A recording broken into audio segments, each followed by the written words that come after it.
নমস্কার বন্ধুরা, সবাই কেমন আছেন? আশা করি ভালো আছেন, সুস্থ আছেন।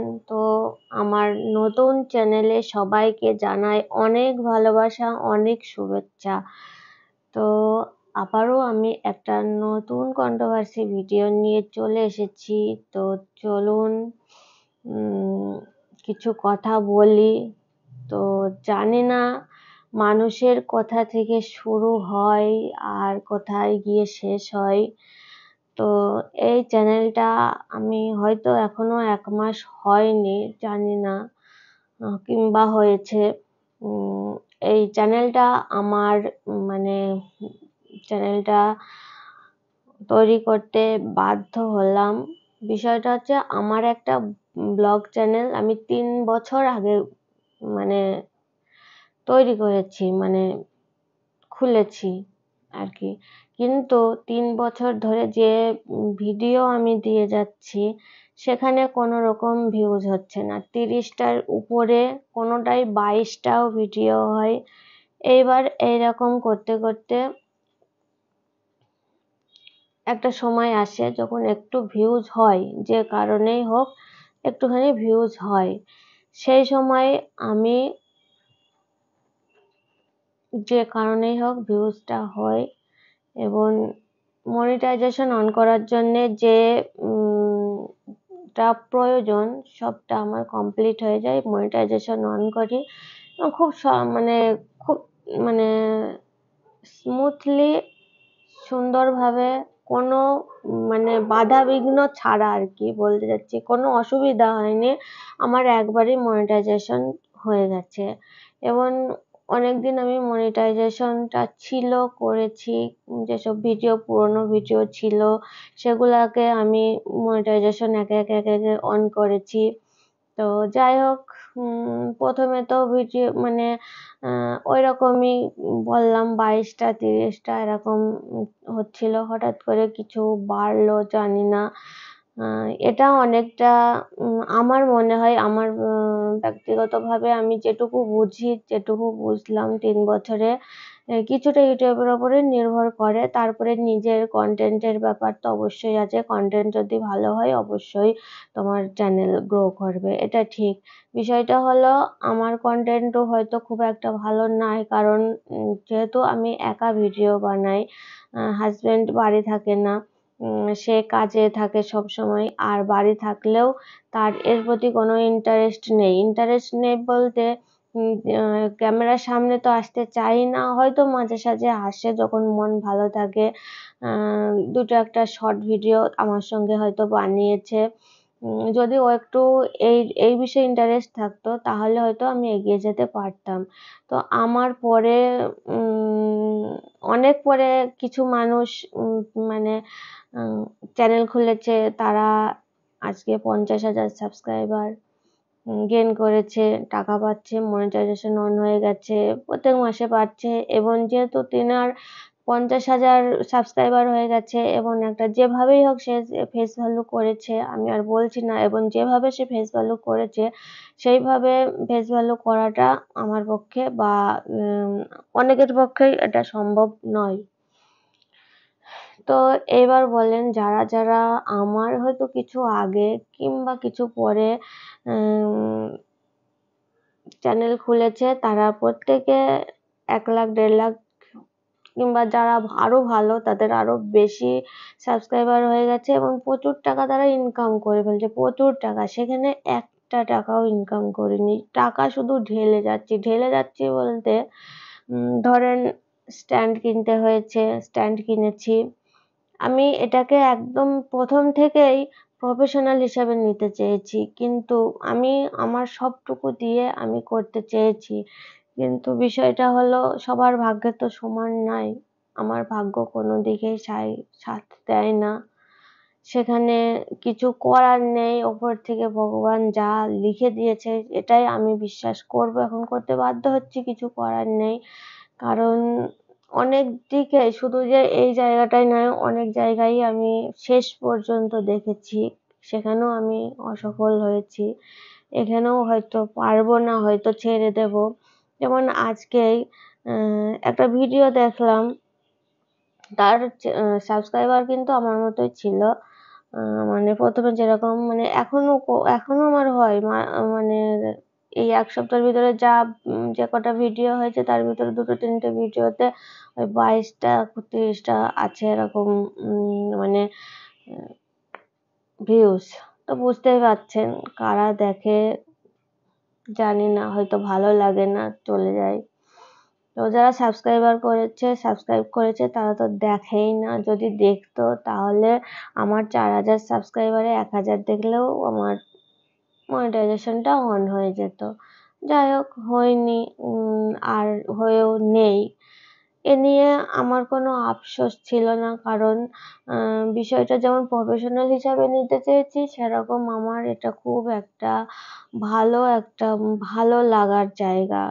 যে টাকা ইনকাম করবো এর থেকেও বড় এই কাজটা আমার খুব প্রিয়। সব কাজ সবার কিন্তু প্রিয় হয় না। সবাই সব কাজকে মেনে নিতে পারে না। আমি অনেক কাজ করেছি, অনেক কাজের সঙ্গে অনেক সময় যুক্ত হয়েছি। সব কাজকে আমি মেনে নিতে পারিনি। কিন্তু এটা আমার একটা খুব ভালো লাগার, না এটা সরকারি চাকরি, না এটার কোনো নির্দিষ্ট কোনো আছে। কিন্তু আমার ভালো লাগার জায়গা। আমার খুব ভালো লাগে এই জিনিসটা করতে, এই জায়গাটায় কাজ করতে। সেইজন্যে আমি প্রফেশনটার থেকেও আমার ভালো লাগাটা আমি করবো।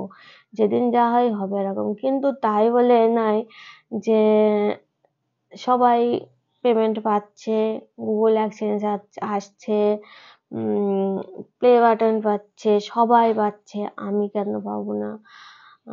এটা তো সবার মধ্যেই হয়, এটা কেউ অস্বীকার করতে পারবে না। আমারও সেই খারাপ আজকে লাগলো। একজনকে দেখলাম, একজন একটু ফেস ভ্যালু আছে, তারও একজনের ধরে হলো ফেস ভ্যালুটা। তো ১ মাস আগে কি ১ মাস মনে হয় হলো আগে নিয়ে এসেছিল তাকে বাড়িতে। ১ মাসে তার ২,০০০-৩,০০০ করে মানে ভিউজ হয়ে ১ মাসের ভিতরে মনিটাইজ অন হয়ে Google AdSense বাড়িতে চলে এসেছে। মনটা প্রচন্ড খারাপ হলো। কোনো হিংসা নাই, কারণ আমি ৩ বছর ধরে চেষ্টা করছি, হলো না। ১ মাসে হয়ে গেল। এবার আপনারা ভাববেন যে তুমিও কাউকে নিয়ে আসো বাড়িতে।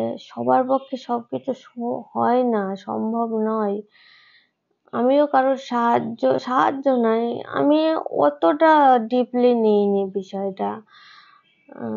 আমার মনে হয় না যে কারোর ফেস ভ্যালু দেখিয়ে, কিন্তু হচ্ছে কিন্তু করছে, অনেকেই এইগুলা করছে।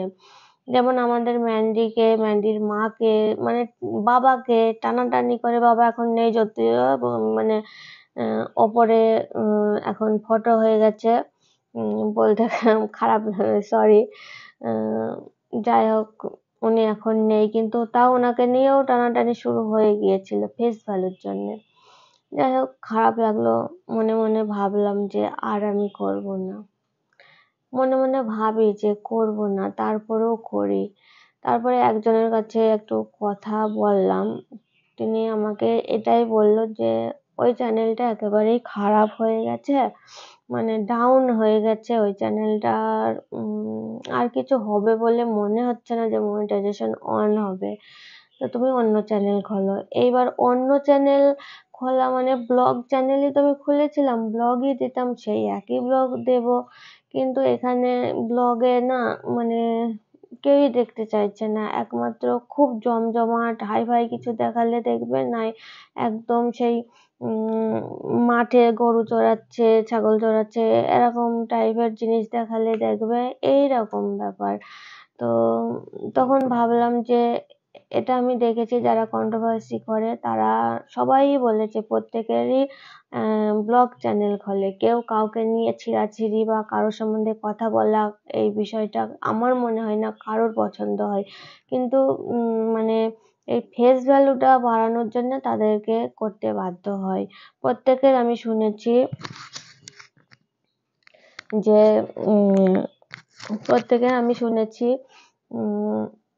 ব্লগ চ্যানেল ছিল, ব্লগ চ্যানেল যখন ৬ মাস মতো হয়তো দেখেছে, তারপরে যখন হয়নি তখন সেই চ্যানেলটাই কন্ট্রোভার্সি করতে শুরু করেছে। পরে হয়তো ব্লগার চ্যানেল আলাদা খুলেছে, তখন ব্লগ চ্যানেলটা একটু একটু একটু একটু করে একটু মানে আগের থেকে চলছে এরকম, মানে প্রত্যেকে যারা কন্ট্রোভার্সি করছে আমি তাদেরকে এটাই দেখছি। তো আমি একটা কন্ট্রোভার্সি চ্যানেল, যেটাই আমি এখন কথা বলছি, এটা আমার একটা কন্ট্রোভার্সি চ্যানেল আমি খুললাম। কিছু করার নেই, ব্লগ চ্যানেল চলবে না, কন্ট্রোভার্সি করে যদি একটু ফেস ভ্যালু বাড়ানো যায়। কিন্তু আজকে একটা হঠাৎ করে এমন একটা জিনিস আমার চোখে পড়লো, কন্ট্রোভার্সি বা কিভাবে করা যাবে, এইরকম করলে তো হবে না। আমি অবশ্যই এটা ঠিক কথা যে তুমি কারো সম্বন্ধে যখন বলবে অবশ্যই একটা লিমিটের মধ্যে বলা উচিত, এবং তোমার ভিডিও টু ভিডিও মারফত যেটা হবে সেটাই তুমি বলো, ভিডিওর বাইরে বলো না, এটা ঠিক কথা। তোমার মানে তুমি যদি বলো যে ভিডিওতে এসে আমার মা এই করেছে, আমার বাবা এই করেছে, বা আমার শ্বশুর শাশুড়ি এই করেছে, তবেই তুমি তাদের নিয়ে বলো। যদি সে না বলে, অবশ্যই যদি তাদেরকে না টানে তার ভিডিওতে, তাদের সম্বন্ধে কথা না তোলে, উচিত নাই কারোর মানে এইগুলা অনেকেই বেশিরভাগ ভিউয়ার্সরা কমেন্ট করে, এইগুলা ঠিক নাই, করা যাবে না। তারা তো বলবে, তারা তো মানে এসব সম্বন্ধে জ্ঞান নেই, কোনটা তাদের মনে যা চাইবে সেটাই বলবে। কিন্তু আমি কাদের বলছি, কন্ট্রোভার্সি ক্রিয়েটারদের, তারা বলবে না, বলা হবে না, বলা উচিত নাই, এটা ঠিক কথা। কিন্তু যারা বলে ফেলেছে এখন, যারা আর কি একটা ভুল করে ফেলেছে আর হয়তো করবে না, বা আর 5 জন মানে সচেতন হয়ে গেল আর কি। কিন্তু নাম তো আমি কাউকে নিতে পারবো না। তো আজকে ম্যান্ডি একজনকে কি বলে, তাকে ডায়েরি করেছে না কেস করেছে, যাক নোটিশ পাঠিয়েছে, কোর্টের থেকে চিঠি গিয়েছে, সেটা দেখালো। তিনিও একজন কন্ট্রোভার্সি ক্রিয়েটার, তার সম্বন্ধেও এর আগে 2 জন নোটিশ পাঠিয়েছে আমার জানা, আর কেউ পাঠিয়েছে কিনা আমি জানি না। একজন তো মানে হুমকি দিয়েছে পাঠাবে বলে, একজন পাঠিয়ে দিয়েছে। তো একটা জায়গায় কাজ করতে এসে দেখেন, বাড়িতে যদি বা বিষয়টা কিরকম বলবো, ব্লগিং করেই অনেকে আমি দেখেছি, আমারই দেখা, এর ভিতরেই আছে যে ভালো চাকরি করে সেই চাকরি ছেড়ে দিয়ে ব্লগিং এর ভিতরে, মানে এই সোশ্যাল মিডিয়ায় কাজ করছে, খুব ভালো জায়গায় চলে গেছে, যেখানে সারা জীবন ওই এমনকি ইঞ্জিনিয়ার বাদ হয়ে গেছে, মানে চাকরি বাদ দিয়ে এইখানে এসেছে। সেটা তাদের শখের, বা সেটা দেখে শখে করতে গিয়ে দেখলো যে এখানে লাভটা বেশি, এখানে নেমে এসেছে, মানে এখানে চলে এসেছে আর কি, এই কাজ করছে। আবার কেউ হয়তো ঘরে বসে থাকে, সময় কাটে না, দেখি ঘরে বসে কিছু যদি হাতে হাত খরচটা, যারা হাউস ওয়াইফ, তারা তো যে কোনো কিছু কেনা, চুন থেকে পান সবকিছুই হাজবেন্ডের কাছে হাত পাততে হয়। আবার দেখা গেল এরকম মানুষও আছে, পাততে হয়, নিজের জন্য পাতা যায়, তবু যায় না, যারা শিক্ষিত, পড়াশোনা করেছে, তাদের না খারাপ লাগে, জানেন তো, যারা বিষয়টা যারা এই জায়গায় আছে তারা বোঝে যে লেখাপড়া করার পরেও যারা কোনো কাজ পায়নি, চেষ্টা করেও তারপরে হাজবেন্ডের কাছে সবকিছুর জন্য টাকা চেতে তাদের খারাপ লাগে, যদিও এটা তার অধিকার, তবুও খারাপ লাগে। তখন মনে হয় যেন কি করলাম, কি দরকার ছিল এত পড়াশোনা করার, কোনো দরকার ছিল না, কি করলাম ফালতু, এরকম মনে হয়। কিন্তু কোনো কিছুই ফালতু নাই, তুমি যেটাই করো কিচ্ছু বিফলে যায় না, কোনো না কোনো একদিন সেটা কাজে লাগবেই। যাই তুমি ভেতরে আয়ত্ত করো, যে কোনো জিনিস, কোনো খেলা বলো, কোনো কবিতা বলো, গান বলো, পড়াশোনা বলো, যে কোনো কাজ তুমি যদি শিখে রাখো না, দেখবে কোনোদিন হয়তো তোমার সেটা কাজে লেগে গেল। এটা কোনো কিছু শিখে রাখা ভুল নাই, অন্যায় নাই, সবই শিখে রাখার দরকার, যদিও আমরা সেটা করি না। যাই হোক, আমি বলতে আসলাম একটা কথা। আসলে বিষয়টা আমি কাউকে নিয়ে বলতে আসিনি। তো যেটুকুই আমি বলছি, বলতে গিয়ে অনেকটাই মানে হয়ে গেছে, 15 মিনিট হয়ে গেছে। বিষয়টা হলো এইভাবে আমিও একটা, যখন আমার ওই চ্যানেলটা হচ্ছে না, আমি এই চ্যানেলটা খুললাম। আজকে আমিও তো কাউকে না কাউকে নিয়ে বলবো, অবশ্যই ভিডিও রিলেটেডই বলবো। কিন্তু তারপরেও যদি সে আজকে যদি আমাকেও এইভাবে মানে থানায় দৌড়াতে হয়, কোর্টে যেতে হয়, এক তো কোনো ইনকাম নেই, ধরেন এই যে নেট খরচটা আমাদের লাগছে, প্রচুর পরিমাণে নেট খরচ লাগে। তারপরে সময় দিতে হয়, ব্রেনের চিন্তা করতে হয়, কিছু কথা বলতে গেলে কতটুকু বলবো, কোনটা বলবো আর কোনটা বলবো না, এটা তো মেপে মেপে বলতে হয়। একটা ব্লগ করতে গেলে সেটাকে এডিট করতে হয়, সারাদিন ধরে শুট করতে হয়, সেই শুটটাকে সরাসরি দেওয়া যায় না, কতটুকু দেব, কতটুকু টাইমের ভিতরে দিতে হবে। এত কিছু করার পরও যদি কোনো টাকা ইনকাম না হয়, উল্টে কেস হয়, কেসের পিছনে যদি আমার টাকা চলে যায় উল্টে, সেখানে তো কি করব, কি করা যাবে। দেখা যাক, সবাই দেখি কন্ট্রোভার্সি ক্রিয়েটাররা কি করে, কিভাবে করে ভিডিও। যদি আমার মনে হয় না আমি এগিয়ে যাচ্ছি, এগোতে পারছি, করব, না হলে এটাও ছেড়ে দেব, অন্য কিছু করব, চেষ্টা করব। তবে ভগবান যেটুকু লিখে দিয়েছে তার বাইরে যাওয়া যাবে না। তবে এখানে বলতে আসলাম দুজনের কথা। এক হচ্ছে বিষয়টা, কিছু মনে করো না যদি দিদিভাই ভিডিওটা দেখো, কিছু মনে করো না, না বললে বুঝতে পারবেন না। এই যে আমাদের দিদি আর কি, তো আমাদের ম্যান্ডি যে দিদিকে ডেকেছিল সেই দিন সকালবেলায়, যে দিদির ঘাড়ে মাথা দিয়ে সে সেই দিনটা কাটিয়েছিল, দিদিকে খুব দরকার ছিল, দিদির সঙ্গে অনেক কিছু ভাগ করে নিয়েছিল।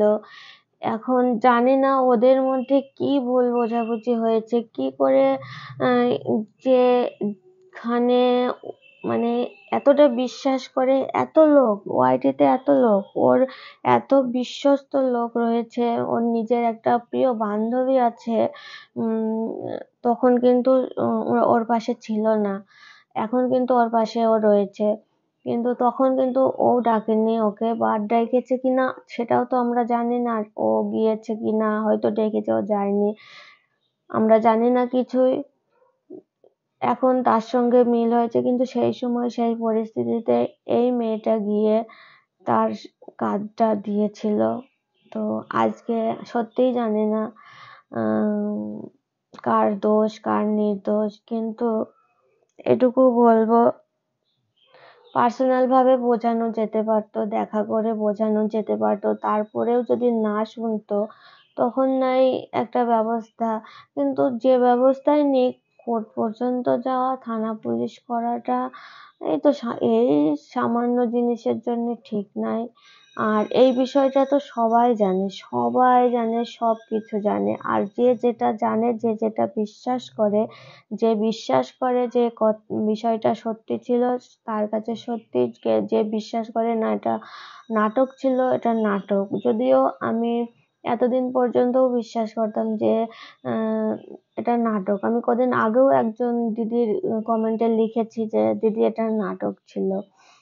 তো ম্যান্ডির কথাতে থেকেও আমি অনেক সময় বুঝেছি যে এটা নাটক ছিল, এখনো মনে হয়। কিন্তু জানি না, ওরা দুইজন খুব ভালো করে বলতে পারবে, যে স্যান্ডি জানে, ম্যান্ডি জানে, আর সেই হুল জানে, আর সেই দিদি জানে। এই চারজন জানে যে কি ছিল। তো ম্যান্ডি আজকে দেখলাম নোটিশ পাঠিয়েছে ওর নামে, ভিডিও তো আসবে, সবাই ভিডিও নামাবে, সবাই এতক্ষণ হয়তো নামিয়েও ফেলেছে, এক একজনের এক এক রকম মত দেবে। তবে খারাপ লাগলো, খারাপ লাগছে, জানি না কেন। দেখেন একটা কথা বলি, আমি নিরপেক্ষভাবে কথা বলছি, না ম্যান্ডির হয়ে, না স্যান্ডির হয়ে, না হুলের হয়ে, না ওই দিদির হয়ে। বিষয়টা হলো ওনার ভিডিও আমি কিছু কিছু দেখি, সব যে ভুল বলে তা নাই। আর একজন কেস করলো বলে তার দেখা দেখি আমিও কেসে চলে গেলাম, আমিও থানা পুলিশ করলাম, এটা তো ঠিক নাই, তাই না? নিজেদের মধ্যে মিটিয়ে নাও। যখন ও ভিতরের খবর বলে দিচ্ছে ক্যামেরা এসে মানুষের সামনে সোশ্যাল মিডিয়ায় শেয়ার করে দিচ্ছে, তখন তুমি ওর সঙ্গে দেখা করো, পার্সোনালি কথা বলো, বলে মিটিয়ে নাও। মিটিয়ে নেওয়া ভালো, তাই না বলেন? এইগুলা ঠিক নাই, খারাপ লাগছে, চিন্তা হচ্ছে, টেনশন হচ্ছে। কারণ আমি একটা চ্যানেল খুলেছি, এখন আমি কিভাবে বললে এখন মানুষকে মানে মানুষের মন মতো না হলে তো মানুষ দেখবেও না। আমি এইরকম বলবো, এইটুকু বলবো, এর বাইরে বলবো না, তাহলে আমি কোনো কিছুর ভিতর যাবো না। কিন্তু সেইটুকু বলতে গিয়ে দেখা গেল মানুষের মন মতো হলো না, কিছু একটা বলতে হলো আমাকে, সেইটা নিয়ে যদি কেস হয় তো। আর এরা তো খুবই ভালো করে আমার থেকে ভালো জানে যে মানে কতটুকু বলতে হয়, মানে কি বলবো, ওই যে ইউটিউবের গাইডলাইনে কি আছে না আছে, এই যে বিষয়গুলো এরা খুব ভালো জানে। এরা দুইজনে সবচেয়ে ভালো জানে, আমার থেকেও ভালো জানে। আমি এখনো জানি না সবটা, কি নিয়ম আছে না আছে, করে যেতে হয়, ভিডিও করি। তবে ম্যান্ডিকে বলবো না করাই ভালো ছিল, নিজেদের মধ্যে মিটিয়ে নেওয়াই ভালো ছিল। তো দিদিভাইকে খারাপ লাগছে, আমার খারাপ লাগছে, তাই বলছি। এখানে যারা বিরোধী পক্ষ তারা খুব হাসি আর কি ঠাট্টা মারবে, যারা মানে ওর হয়ে কথা বলবে তারা তো চিৎকার চেঁচামেচি করে ইয়ে করবে। আমি হলাম কোনো দিকেই নাই, তো আমার খারাপ লাগলো, ভিডিও আমি করতাম না আজকে, কিন্তু খুব খারাপ লাগলো। উনি কাঁদলো না, কিন্তু ভেতরে কি কাঁদছে না, কাঁদছে। ম্যান্ডি ঠিক নাই, একবার ওরকম করলে দেখ তোর হাজবেন্ড কষ্ট পেয়েছে, শ্বশুর শাশুড়ি, বাবা মা, মেয়েটা, বিশেষ করে মেয়েটা কষ্ট পেয়েছে, তুই নিজেও কষ্ট পেয়েছিস, তারপরে আবার এই যে মেয়েটার উপরে বারবার সবাই সব কি ভুল বলছে, সব কি ভুল বলে না, কেন জানি না। এর ওপরে এই যে কিছু কিছু মানুষের এরকম হয়ে যায় যে সবার কাছেই খারাপ হয়ে যায়, কেন বুঝতে পারলাম না। এই জন্যে কি যে আজকে মেয়েটা নিঃসন্তান, তার জন্য কি সবার কাছে খারাপ, জানি না। তো এটুকুই বলতে এসেছিলাম, যা বলার বললাম। এখন আমার ভয় লাগছে, আমি এই চ্যানেলটা খুলেছি, চালাতে পারবো কিনা। এই প্রতিদিন ভিডিও আমি দিই না, অনেক দিন পর পর ভিডিও দিচ্ছি আমি। তো ভালো লাগলে যারা দেখছেন, আমার আলোচনা, আমার কথা যদি ভালো লাগে, আমার কথায় একমত হলে কমেন্টে জানাবেন, ভালো লাগলে লাইক করবেন, শেয়ার করে দেবেন, সাবস্ক্রাইব করবেন। আর যখনই ভিডিও দেব সাবস্ক্রাইব করে বেল আইকন অন করে রাখবেন, নোটিফিকেশন গেলে ভিডিওটা দেখে আমার পাশে থাকবেন প্লিজ। 3 বছর ব্লগ ভিডিও করেছি, কিচ্ছু হয়নি, না পেরে এটা করেছি, এটাও হয়তো বন্ধ হয়ে যাবে যদি আপনারা না দেখেন। আমাকে একটু হেল্প করুন প্লিজ, এখনো বলছি। তো আজকের মতো এইটুকু, টাটা, বাই।